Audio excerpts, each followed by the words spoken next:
చింతలరాయ మనకు మన తాడిపత్రిలో శ్రీ ఆనందవల్లి నాయికా సమేత శ్రీ చింతల వెంకటరమణ స్వామి యొక్క ఆలయంలో ఈ కోయిలాళ్వార్ తిరుమంజనం అనేటువంటి తిరుమంజనం విశేషంగా చేస్తారు.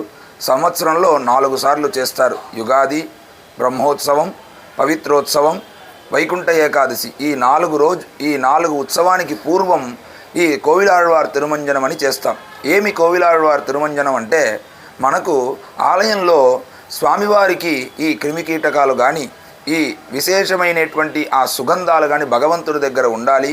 ఆ క్రిమికీటకాలు దుష్ట శక్తులన్నీ కూడా బయటికి వెళ్ళిపోవాలి అనేటువంటి ఉద్దేశంతో ఆ గర్భాలయము దాని బయట ఉండేటువంటి ఉపాలయాన్ని అంతా కూడా ఈ కస్తూరి పసుపు, గంధము, దాని తర్వాత పచ్చకర్పూరము అవన్నీ కూడా సుగంధాలన్నీ కూడా కలిపి ఆ స్వామివారి గోవిందనామాలు చెప్తూ ఆ గోడలకంతా కూడా పట్టిస్తారు. దాని పేరు కోయిలాళ్వార్ తిరుమంజనం అనేటువంటి పేరు.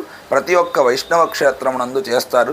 అది పునస్కరించుకొని మనకి ఇప్పుడు వచ్చేటువంటి 19వ తారీఖు ఉగాది కాబట్టి ఈరోజు 17వ తారీఖు స్వామివారి యొక్క ఆలయంలో ఈ కోయిలాళ్వార్ తిరుమంజనం అందరూ సేవకులు అందరూ కూడా చింతలరాయుడు సేవకులందరూ కూడా వచ్చి దాదాపు ఒక 25-30 మంది వచ్చి స్వామివారికి కైంకర్యాన్ని అంతా కూడా ఆలయం అంతా కూడా శుద్ధి చేయడం, ఈ కోయిలాళ్వార్ తిరుమంజనం చేయడం, స్వామివారి వస్తువులన్నీ కూడా కడిగించడం అనేటువంటి కార్యక్రమాన్ని అంతా కూడా విశేషంగా చేస్తున్నారు.